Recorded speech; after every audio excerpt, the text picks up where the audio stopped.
We are creatures of desire. What we most desire is meaning.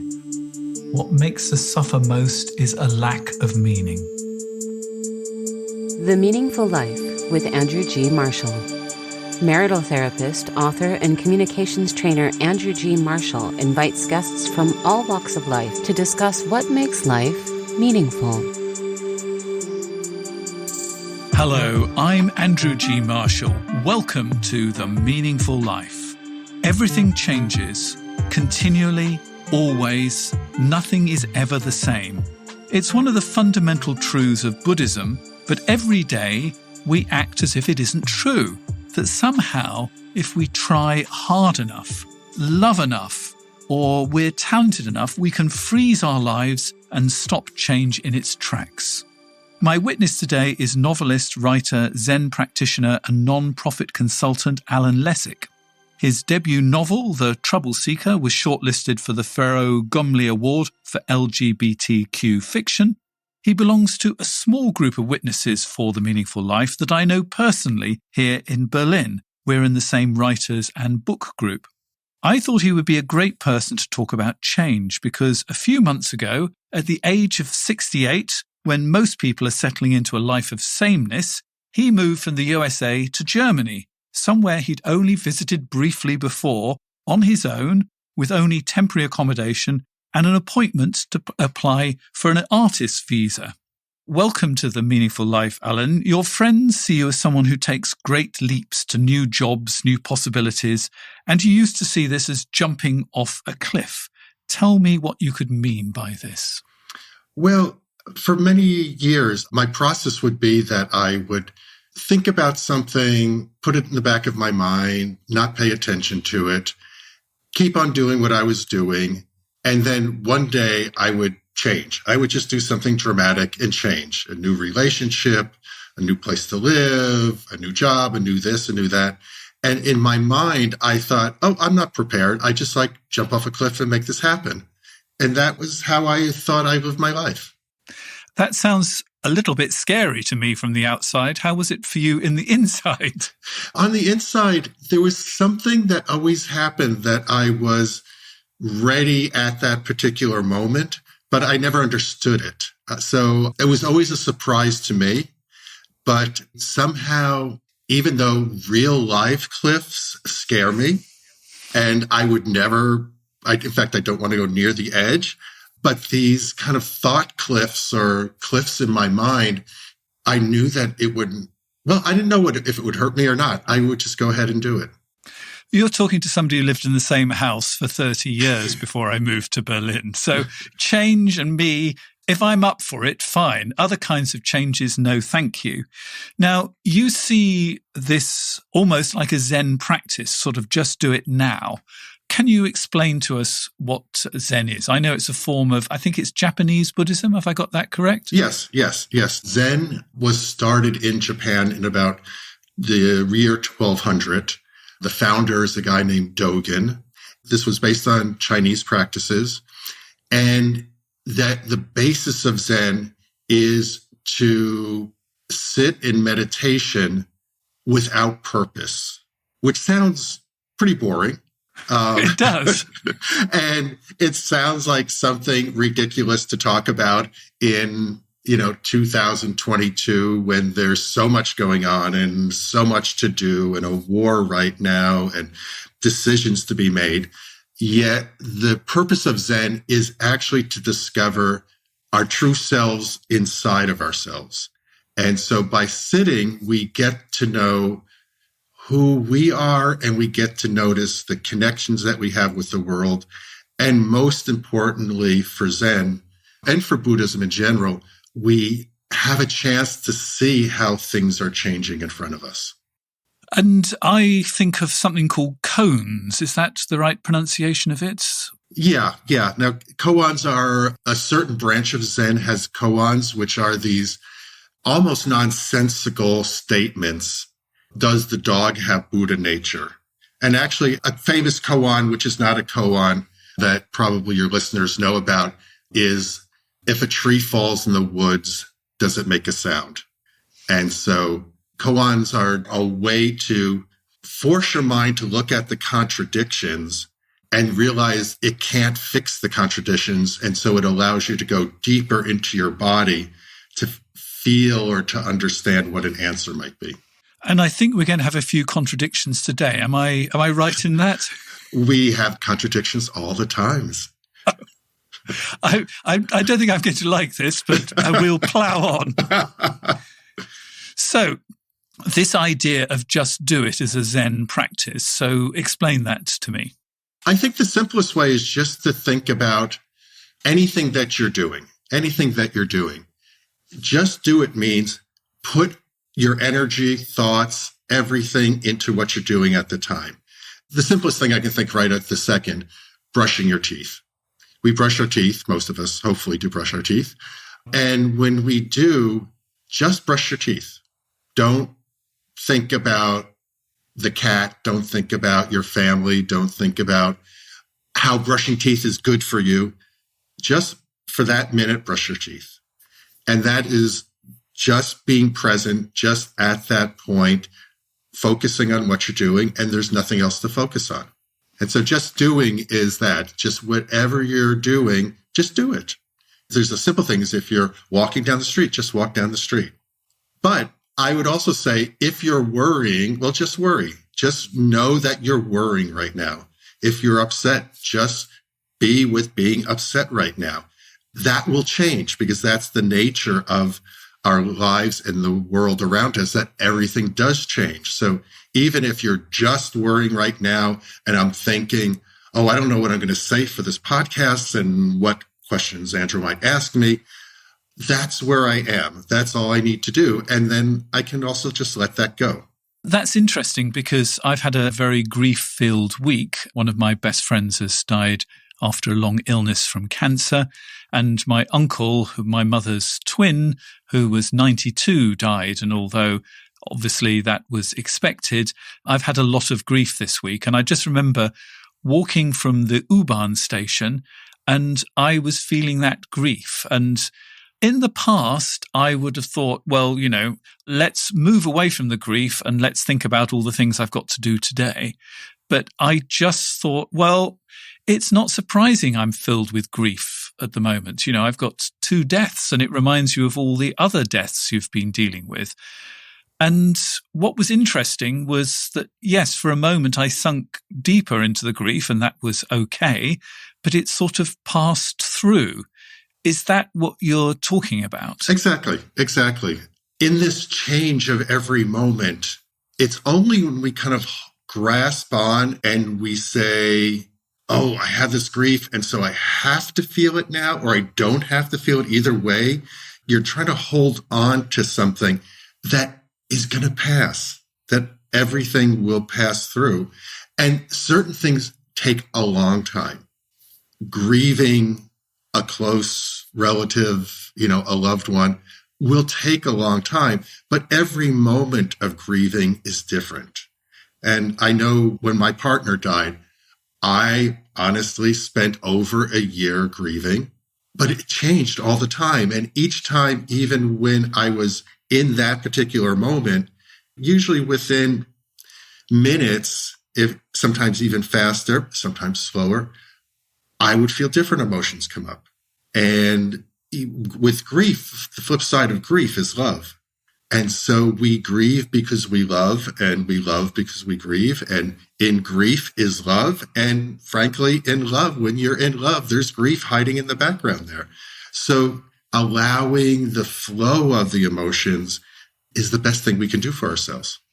And that's interesting because when you said I spent a year grieving, I sort of saw it immediately as a sort of block of solid grief from beginning to end. And actually, when we look at it, it was forever changing. It wasn't one solid block of grief. It was a whole range of different emotions. Right. And in fact, I could even just in that grieving portion of my life, so to speak, I was doing fun things. I was happy at times.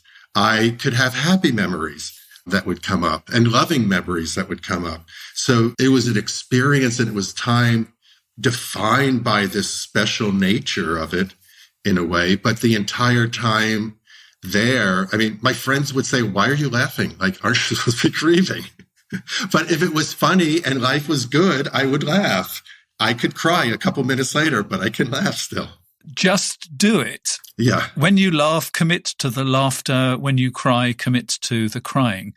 Now, I think we really need to sort of pull out this idea about everything changes, because it's just two words and I can knock them off and we all go, yeah. But I think there's something really quite fundamental in there that for the rest of this podcast, we really do have to understand the nature of change. So help us out.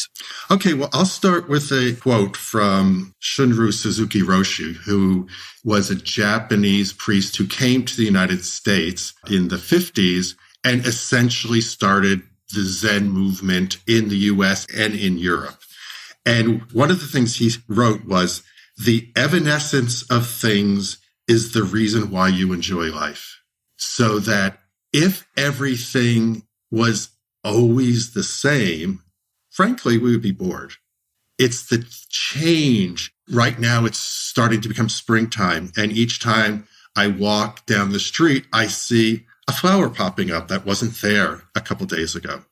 And it's that, wow, look at that. There's a flower. That is the surprise, is the evanescence. I know immediately I could go to, oh, that flower is going to be dead soon. And that kind of ruins that moment in that way. But it is that evanescence, is that that flower is going to be here and then it won't be here. And something else will be here. And so that's kind of the one aspect of change I think we all recognize, maybe don't think about it in a way and don't think about it as change, but we accept that the cycles of life are going to change. Other cycles of life, like our own death, I don't think we want to deal with that one. But other cycles of life, yes.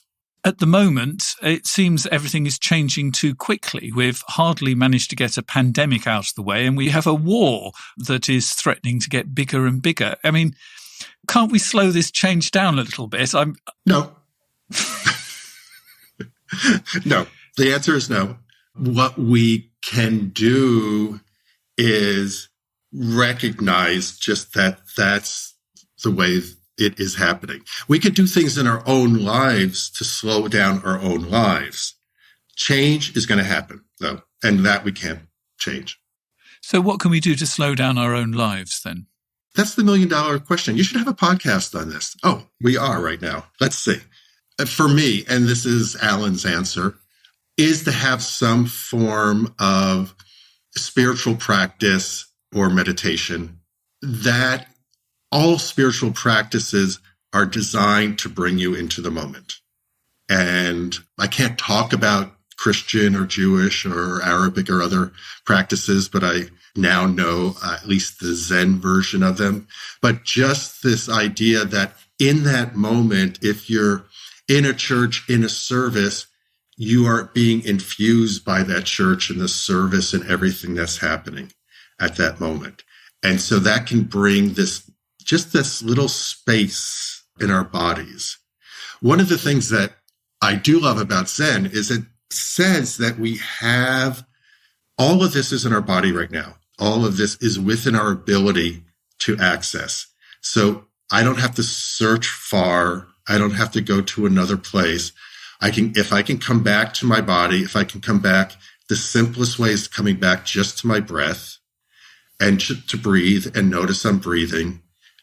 That's the simplest way to be in your body and to experience as best you can what is in front of you at that moment. So we said earlier that we're going to have some contradictions, and I think we've got our first contradiction. You know, you don't have to go somewhere else to come into the moment, and yet you've come halfway around the world.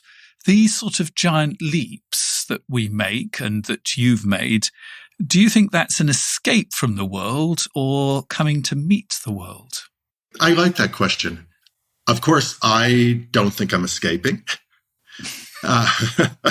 Whether others look at me that way, that's their looking at me. What I see is another kind of Zen concept of stepping back to look at where we're at and what's happening. So for me, I could not travel any place and I could travel around the world and still be paying attention to what's happening, to what changes are going on and what's happening to me. Because sitting in my own home with the COVID pandemic and not leaving certainly taught me that change is happening with my own body in my own home when it seems like I was stagnating and nothing else was going on. We've learned that lesson from COVID. Thank you. So Dogen, who you said is the founder of Zen, traveled to China in search of the perfect practice. And there was a paragraph from his writing that particularly appealed to you. I think it would be great if you could share that with us and then we can dissect it. Sure. Yeah, he went to China, and then when he came back to Japan, and this is 1227, so almost 1,000 years ago now, he wrote this tract recommending Zazen to all people. And Zazen is seated meditation. And what he said, and I love this little paragraph, you should stop searching for phrases and chasing after words. That's something I do a lot. Me too. Take the backward step and turn the light inward. Your body-mind in itself will drop off and your original face will appear. So that's one of these incredibly poetic, somewhat bizarre, and really helpful Zen statements that kind of are all through Zen. Yeah. So let's have that last bit again about taking the backward step and your real face appearing, just so that we've got that in our minds. Yeah. So it's take the backward step and turn the light inward. Your body-mind in itself will drop off and your original face will appear. Wow. Yeah. So let's take this slowly. The backward step, because it could be that the backward step has been, I know that the backward step has been part of you arriving here in Berlin. So put the two things together for me. Sure. The simplest way to think about it is the backward step is a pause, and it's a pause to let you see, let you actually see, let you feel, let you hear who you are at that moment and what is going on at that moment. And sometimes in my life, and we'll get to this, I think, a little bit later, sometimes in my life, the backward step has been very, either there's usually something going on that I'm trying to figure out in my life or trying to do.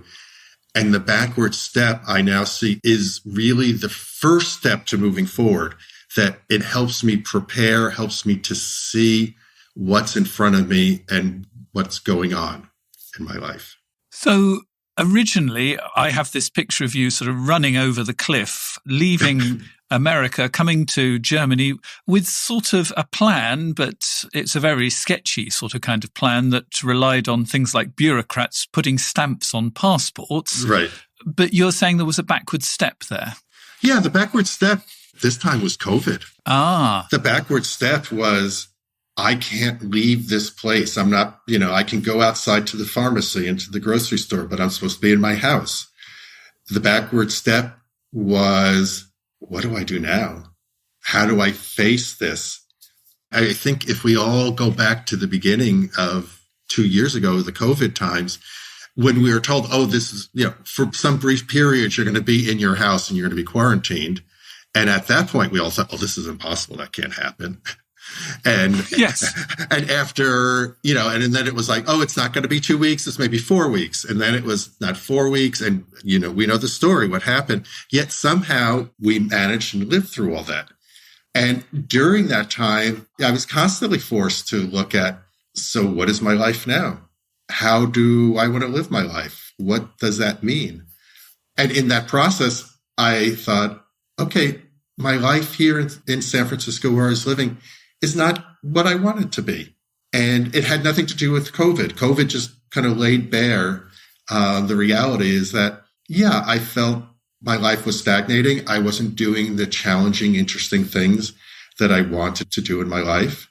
And I wanted to go someplace. I want to live someplace else.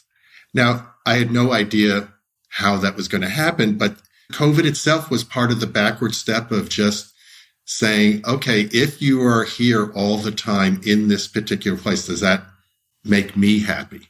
Some other people, it may make very happy. But for me, I realized, no, I'm feeling lack of a number of things that I want in my life. And so how would I do that? Most people in their 60s get more and more conservative. I was determined to leave the UK and come to Germany before I hit 60 because I thought it's hard enough now, it's going to be even worse. Is that just in our minds or is that true, do you think? It's in our minds and it's true. It's both. Zen always puts the two things together, each side. We decide, oh, I'm too old. I'm too this. I'm too that. Sometimes those twos are based on things. Health conditions that require you to be in a particular place or have a certain routine or certain doctors or hospitals and therapies around you.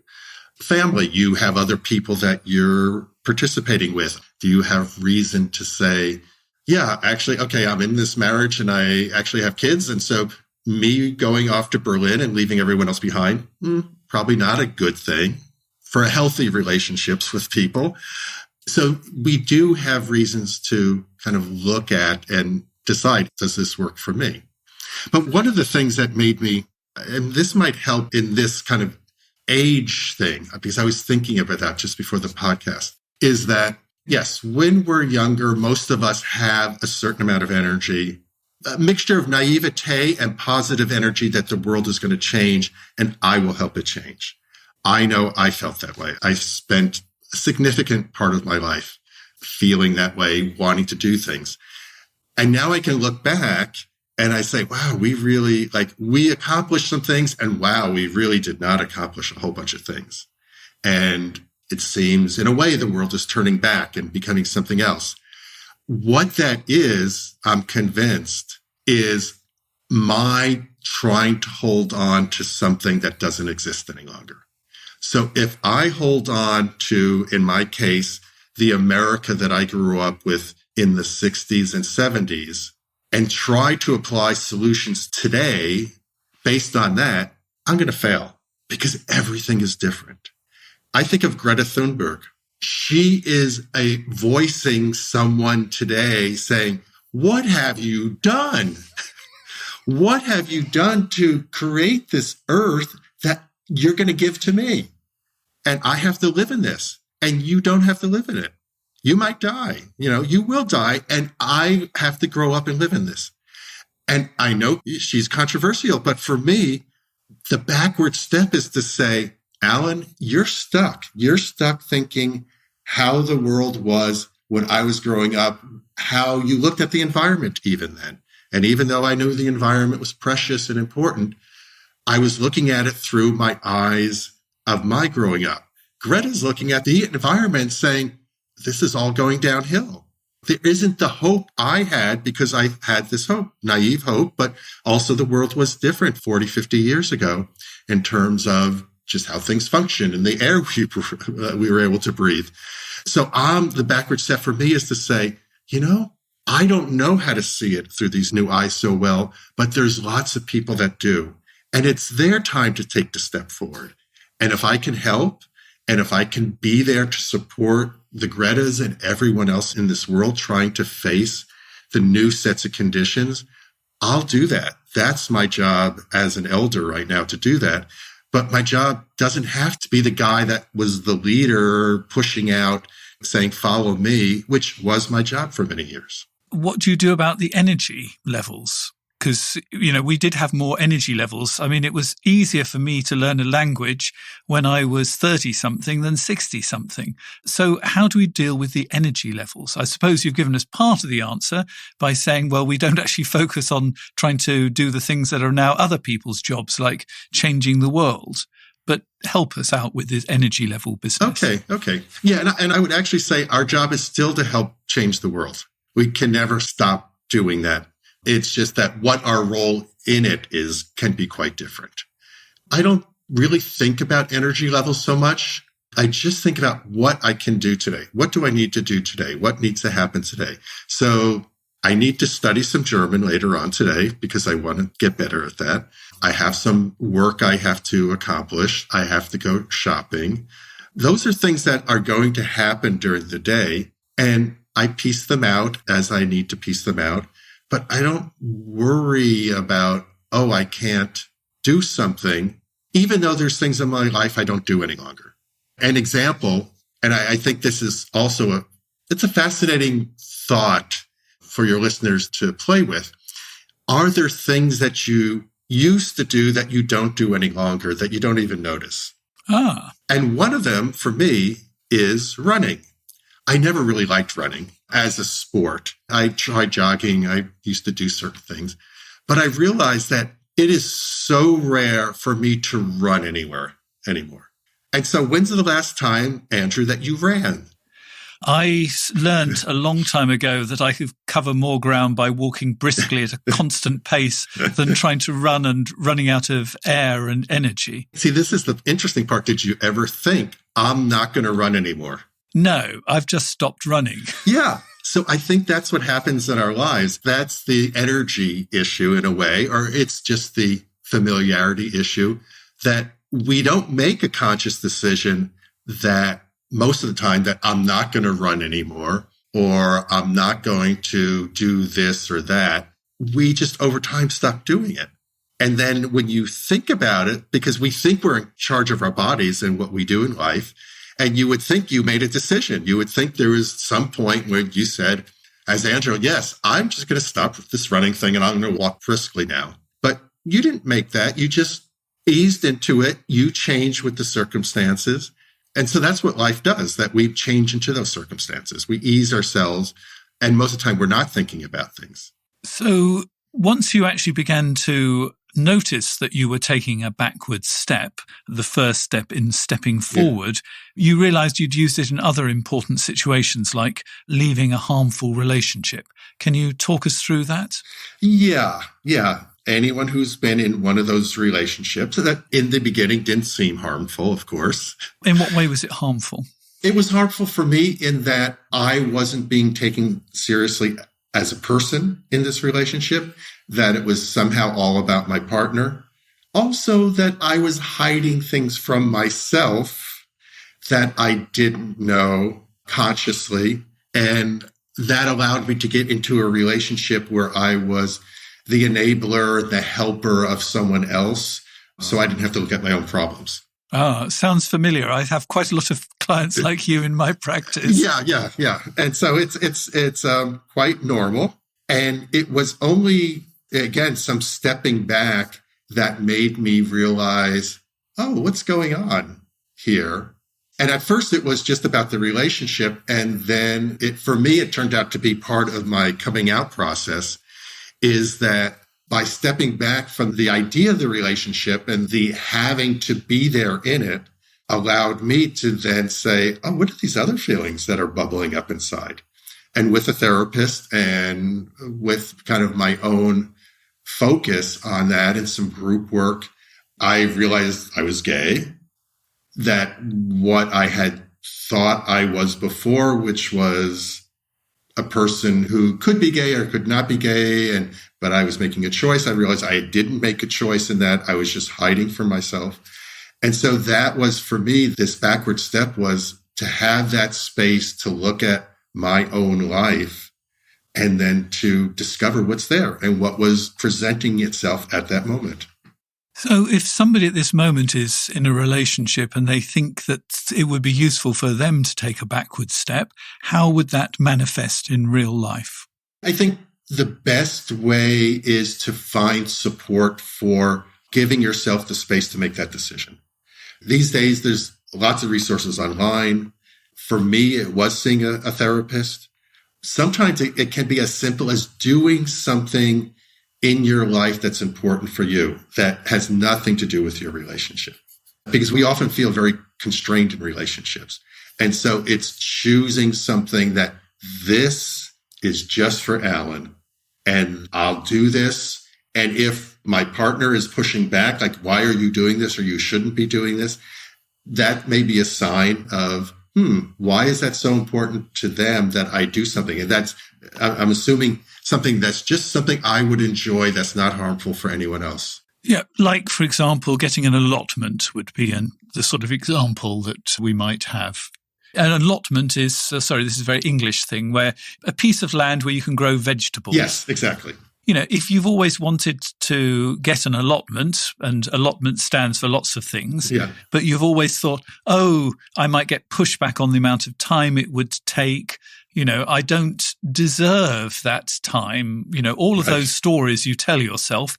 Actually, it could be that allotment is the backward step that actually allows you to look at yourself, the relationship, and let's face it, when you're doing a lot of these things, there's plenty of contemplation time.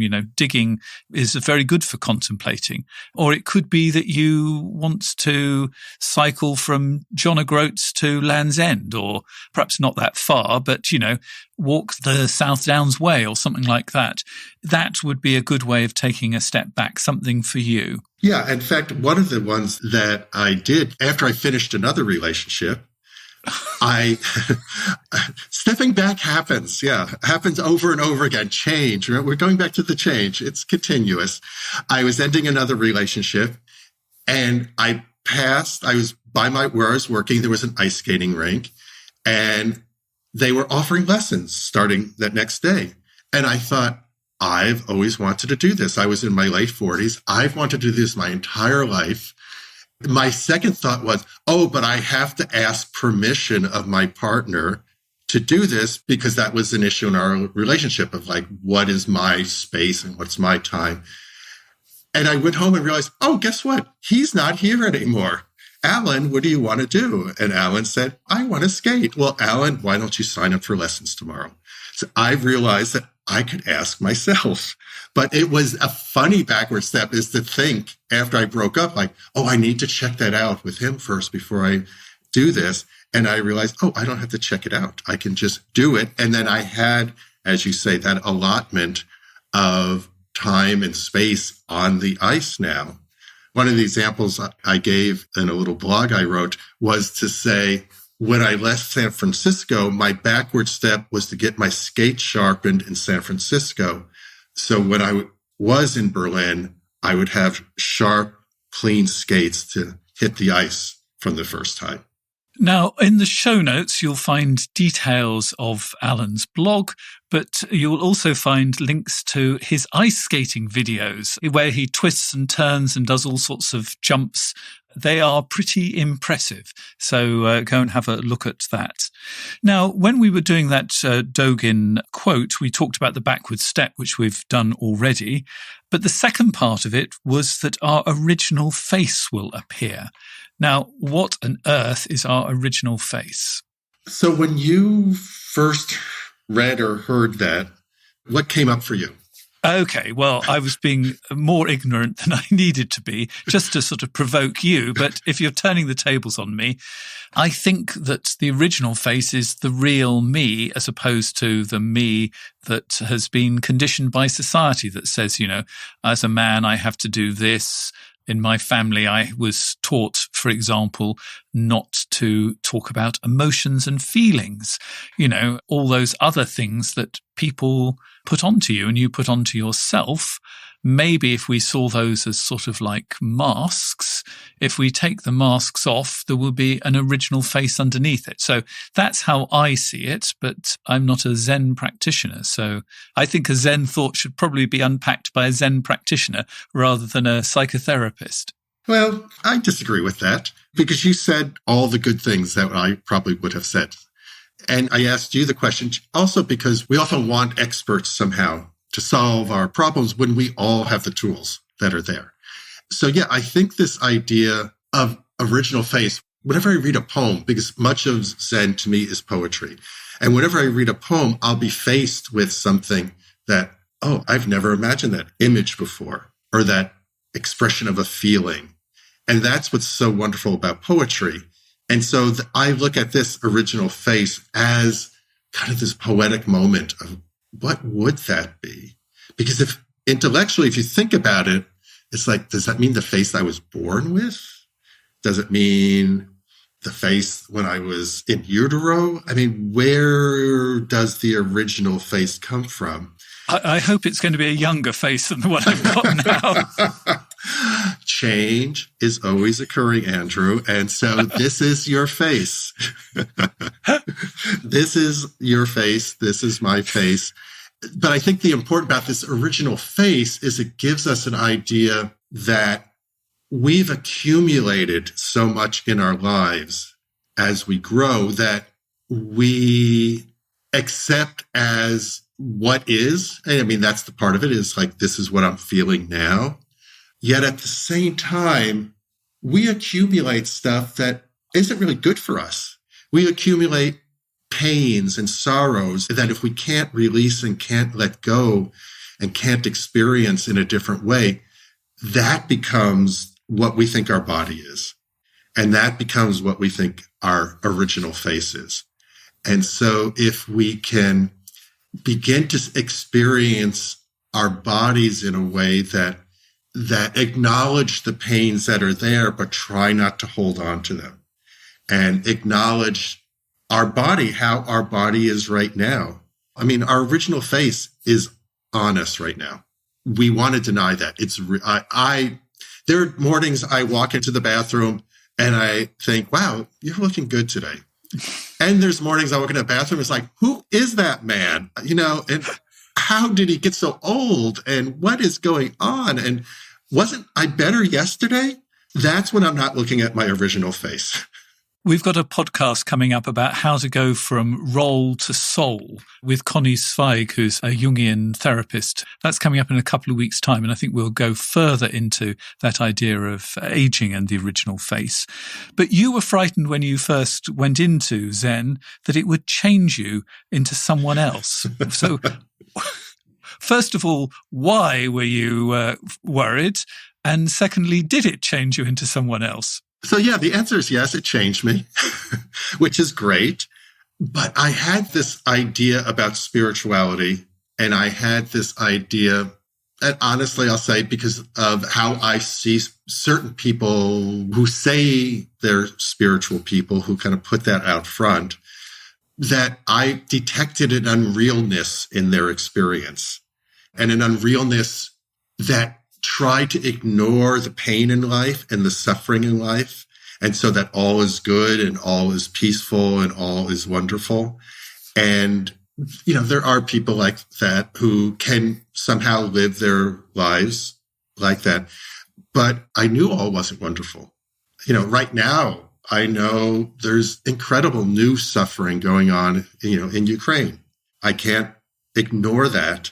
And I can only envision a world that is part of the world as it is now. So it is part of my life as it is now to know that people are suffering in other places. And I was somehow worried that Zen would erase my mind or, take part of my mind away. And instead of allowing me to understand my place and my connections in the world. Another key, probably the key aspect of Buddhism behind the everything is changing is that everything is interconnected. So the contrast is everything is changing, but it's always connected. We're always connected. So actually nothing changes. But we won't even explore that too much. It's just that Zen loves these contradictions. So on one hand, everything is changing, and on the other hand, we're all connected, which means we're also all connected to all these changes that are happening. So we're changing at the same time. The Meaningful Life with Andrew G. Marshall. Please follow us on Twitter, like us on Facebook, and visit our website, andrewgmarshall.com/podcast, where you can join our supporters club and unlock bonus material and other benefits. So one of the new things we're doing on The Meaningful Life is we're inviting everybody to write in if they've got a question, and I put the question to my witnesses and also give you the benefit of their experiences and my experiences. If you go to my website, www.andrewgmarshall.com/podcasts, you will find a form where you can give feedback, topics that you'd like to hear about, and you can also send me a letter. I'm a regular listener to The Meaningful Life and inspired by how many of the witnesses have looked at their life and decided something needed to change. One recent guest called it a call to action. I know I should have a look at my life and make some changes, but I am worried. What if I find something that makes everything worse? I have a lot of responsibilities, work, wife, family. I have to stay focused to keep everything spinning. Self-reflection, looking inwards or whatever it's called, feels like a luxury I cannot afford.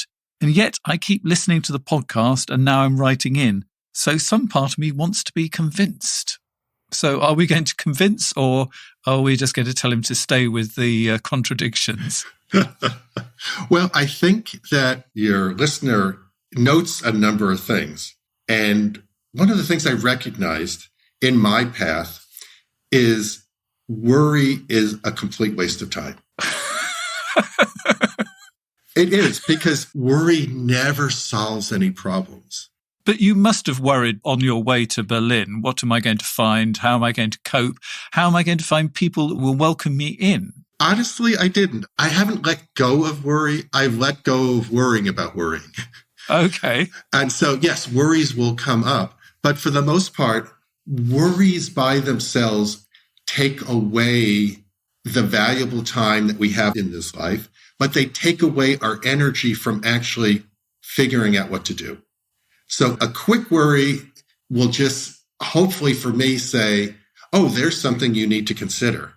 But the nagging in the back of my mind, continual worries, are the waste of time, because we spend a lot of time. We certainly know certain people who worry a lot and their worries are out and they talk about them.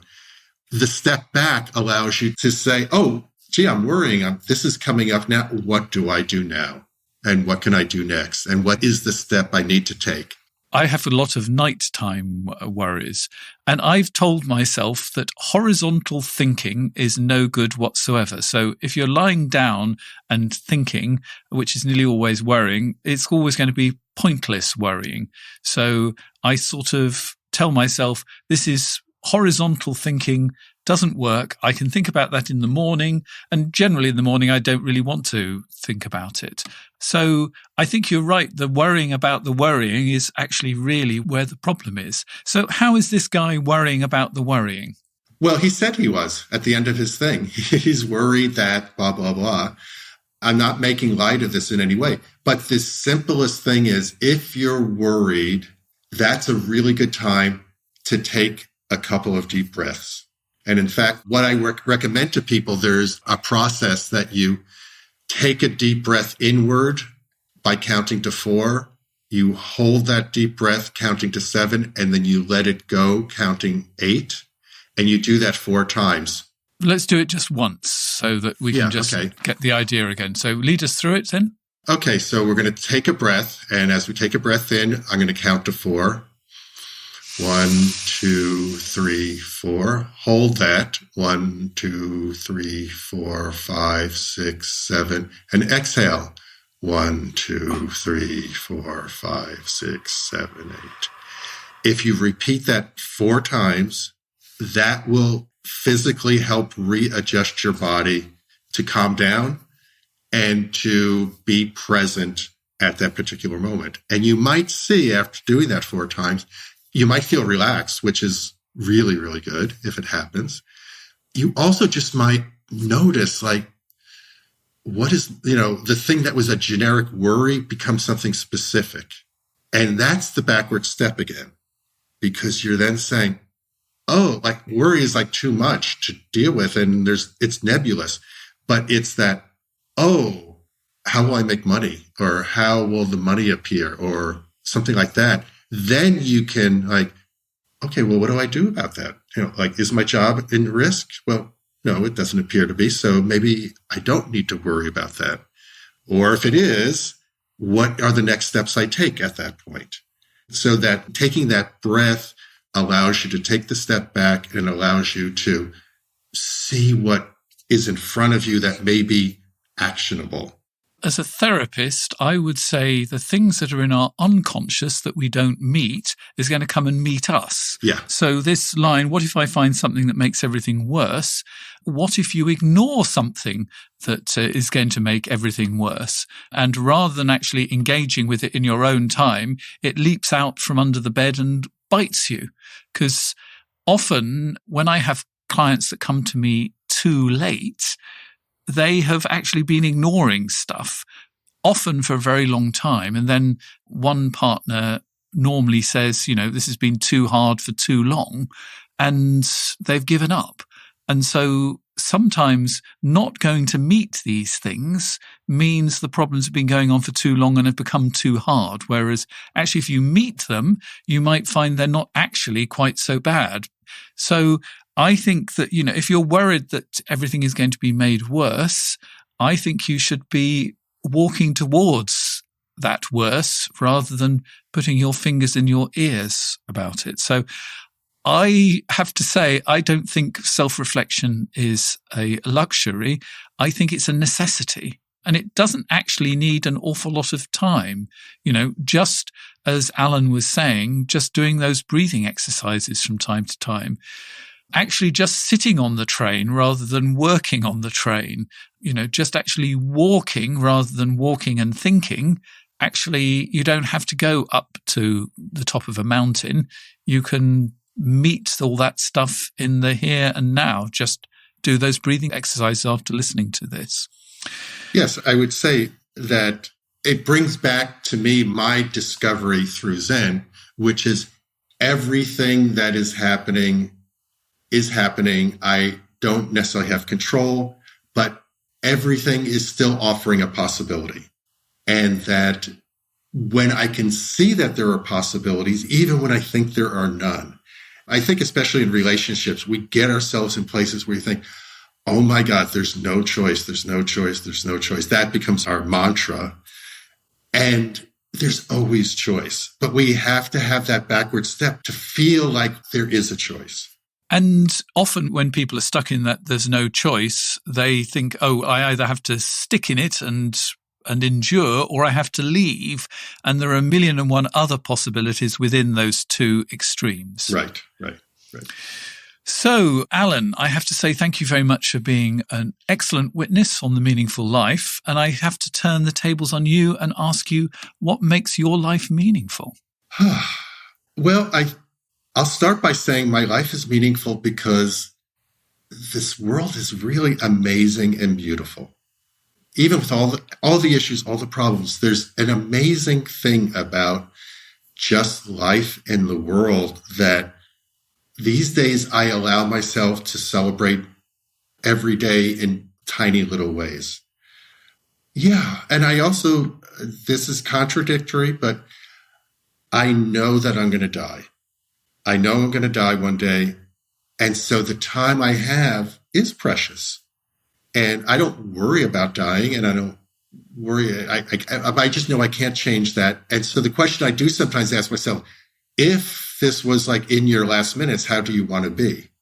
I want to be appreciative. I want to be supportive. I want to be feeling alive, because up until the moment we die, we're alive.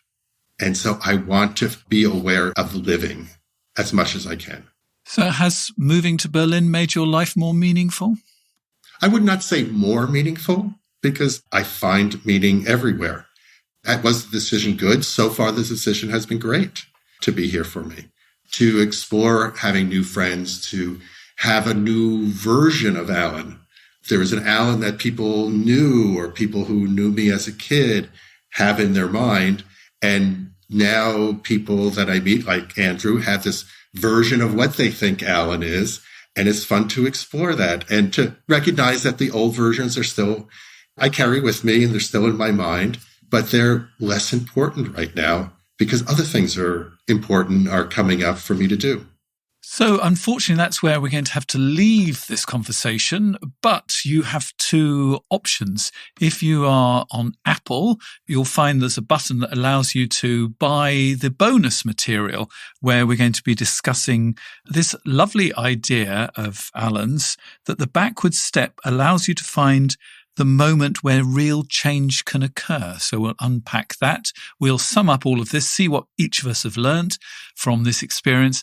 And Alan is going to share the 3 things he knows deep down to be true. So, as I say, if you're on the Apple system, you can buy that as a specific item, or you could be one of our supporters, and then you get access to not just this bonus material, but all of the Meaningful Life bonus materials. And here is details of how to find that. You've been listening to The Meaningful Life with Andrew G. Marshall. You can follow Andrew on Twitter, like him on Facebook, and please leave a review wherever you consume your podcasts. Making, editing, and distributing The Meaningful Life comes with substantial costs, and we'd like to ask for your help. Visit our website, andrewgmarshall.com/podcast, where you can join our supporters club and unlock bonus material for every program, send in a letter to be discussed by Andrew and his guests, and join a community of other people seeking to make their life meaningful. At the gold level, you get even more benefits. Production of The Meaningful Life with Andrew G. Marshall is by Michael Dooney. Social media by Madeleine Healy. Sound engineering and theme tune by Sebastian de la Luz Mendoza. And I'm Susie Colick. Please tell your friends and spread the word. Thank you.